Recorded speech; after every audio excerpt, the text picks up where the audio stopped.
The Appalachian Challenge Academy welcomes their newest cadets during a pandemic. And the council meets to discuss how to accommodate all students this fall in a safe and fair way. The hot and humid conditions, along with the chance for a few scattered showers and thunderstorms, continue tomorrow. I'll have a look at that forecast right now at 5:30. Dedicated to Southern and Eastern Kentucky, this is WYMT Mountain News at 5:30.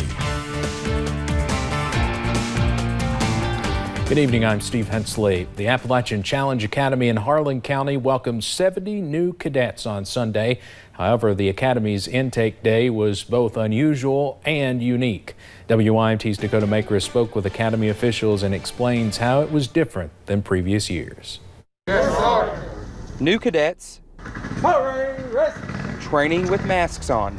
We've made a vast list of modifications to our program to fit the new normal and still have our program integrity. One of those modifications, having all cadets and staff members tested for COVID-19 with a rapid test on Sunday. We conducted our normal intake procedure, which is the intake with the new cadets and their families, but obviously it had a very COVID-19 related atmosphere. 116 people were tested for COVID-19. Each test came back negative. Our staff has made great sacrifices over the last 6 weeks just to keep themselves protected.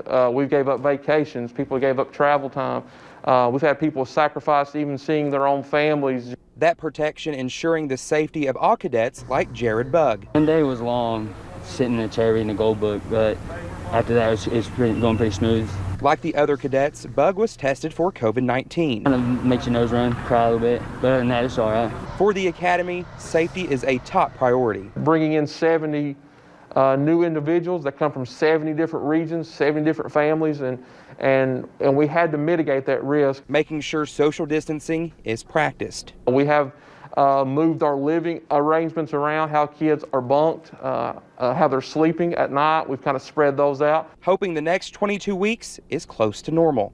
In Harlan County, Dakota Makris, WYMT Mountain News.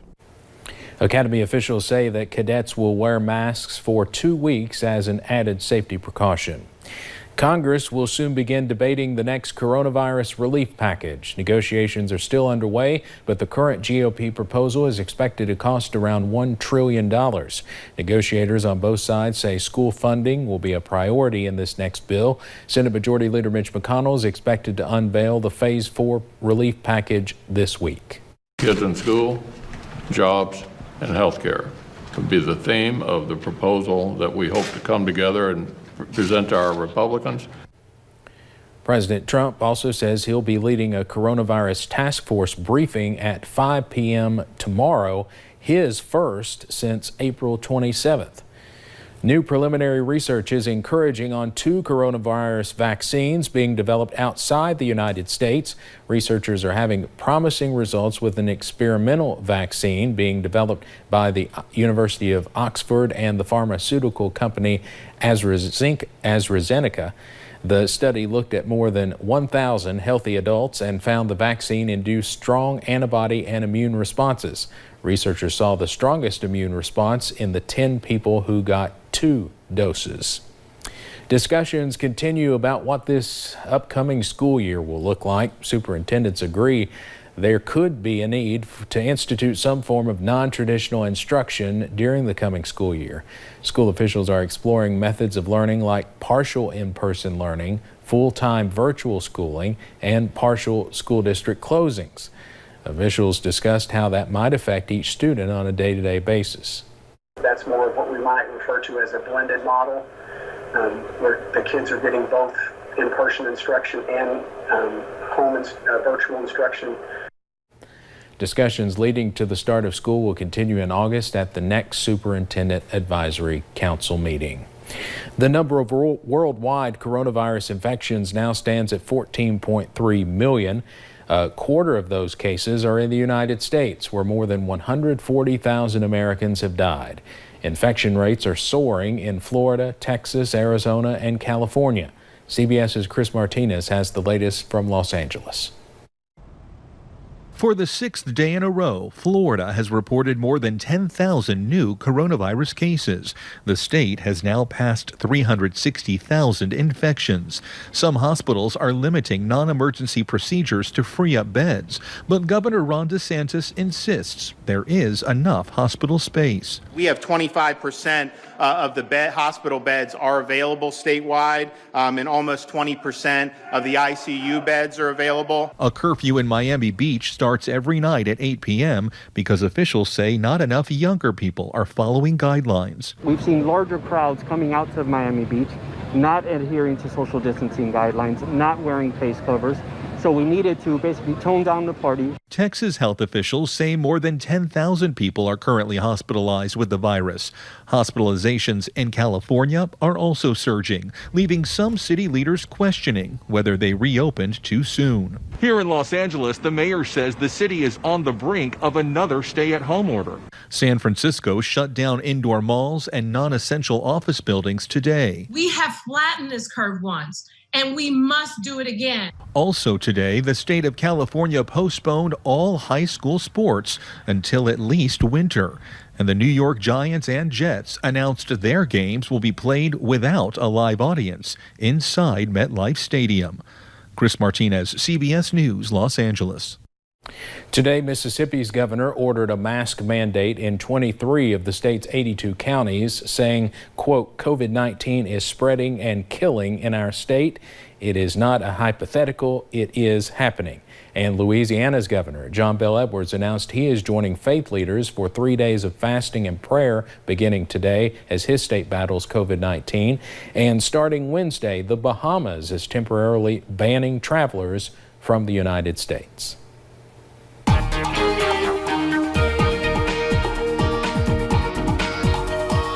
Showers and storms are continuing to roll through the mountains. Some of them a little bit on that stronger side. Others have started to die down a little bit, definitely providing some soakers across the mountains. We'll take you up to a few of those cameras, or not cameras, we'll actually take you up to pinpoint Doppler first. We were seeing some of those showers and storms moving in, and we do have one severe thunderstorm warning down into Whitley and McCreary counties. That goes until about 5:45. Does include, I think, the city of Williamsburg, but you can see it's really starting to die down, so I actually think we'll see that expire here in the next less than 10 minutes or so as the storm's starting to die down, but still providing some heavy rain in that area. So watch out for some ponding water on the roadways. Some heavy rain moving through parts of Harlan County, also into Letcher County. Once again, just providing heavy rain and frequent lightning. So watch for ponding water on the roadways over there as well. Temperatures cooler if you're getting in on that rain, like Jackson's at 82 right now, 89 into Prestonsburg, 91 in Hazard, 88 in Williamsburg, a nice cool 79 though down into Monticello. But if you haven't been hit with the rain, it's still feeling pretty hot and humid out there. Pretty humid in London, Williamsburg, Middlesboro, feeling like those upper 90s, feeling like those mid 90s towards Prestonsburg and over into parts of Pikeville. Now we are going to continue to see the storm stick around for a couple of days as a cold front kind of sticks around over the next couple of days as well. Hot and humid conditions continue over the next several days, and we could be looking at a drier, nicer weekend ahead. I'll have a look at that forecast coming up in a little bit. All right, Paige, thank you. President Trump pushed back against Portland Mayor Ted Wheeler after Wheeler criticized the president for sending federal agents into the city.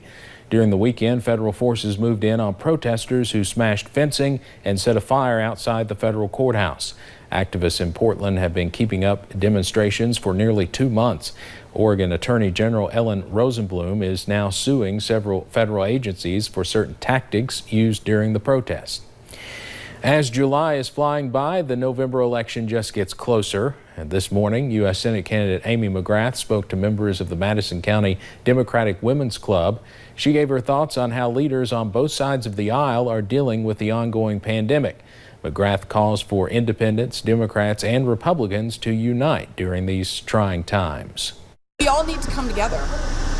This race isn't going to be won to defeat Mitch McConnell. It's not going to be Amy McGrath doing it. It's going to be all of us. McGrath says she prefers to call the stimulus package an emergency package that's being discussed, needed to keep our economy afloat. Georgia Democrats have chosen the person who will run to fill the congressional seat of the man many have called a gentle giant. Representative John Lewis died last week at the age of 80 from pancreatic cancer. State party leaders named Georgia State Senator Nikema Williams to fill Lewis's 5th District seat. Williams is also the state's Democratic Party chairwoman, and her husband is a former aide to the late Congressman Lewis. The manhunt for a gunman who opened fire at the home of a federal judge is over. CBS's Naomi Ruckham has the latest from North Brunswick, New Jersey. CBS News has learned that the suspect who opened fire at the home of federal judge Esther Salas has been found dead in a car in upstate New York with an apparent self-inflicted gunshot wound. Sources say a package addressed to Judge Salas was found in the vehicle. On Sunday, police say the suspect approached the family's New Jersey home dressed in a delivery driver's outfit. The judge's husband, defense attorney Mark Anderl, answered the door and was shot. The gunman also shot and killed the couple's 20-year-old son, Daniel. Sources say the judge was in the basement at the time of the shooting and was not hurt. Her husband was rushed to the hospital. Neighbors say the father and son were very close. I'm thinking maybe another kid would hide in a closet. I mean, you hear gunshots, you get scared, you don't know what to do. This kid just ran to help his dad. The motive for the shooting is unknown, and it's unclear who the suspect was targeting. The FBI is urging anyone with information to come forward. Salas has been a federal judge since 2011. She has presided over a few high-profile cases in recent years, including a number of gang violence cases and a financial fraud case involving Teresa Giudice from the Real Housewives of New Jersey and her husband. Investigators say there is no evidence that these cases or anything involving Mark Anderl have anything to do with the shooting. Naomi Ruckham, CBS News, North Brunswick, New Jersey. Salas is currently presiding over a lawsuit filed by investors against Deutsche Bank for allegedly failing to monitor questionable transactions by convicted sex offender Jeffrey Epstein. Coming up on Mountain News at 5:30, what you need to know about credit card relief programs available right now. And a cold front will continue to provide some scattered showers and thunderstorms this week, but for how long? I'll have that answer coming up.